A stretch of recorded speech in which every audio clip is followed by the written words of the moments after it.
Good morning mga DDH supporters. Malapit na ang Tatay Digonyo makakahon. Makukulong ng Tatay Digonyo ninyo.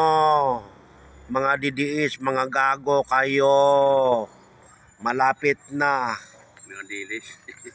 Mga didilis. Malapit na talaga makukulong si Tatay Digonyo. Tandaan nyo, kapag nakahon na yan, wala na kayo mga DDS.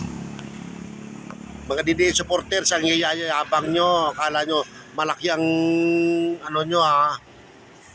pangarap nyo nga makabalik si Sara. Hindi na makabalik yan. Dahil sa sobrang kagaguhan, sobrang kakawatan ang ginawa niya sa taong bayan.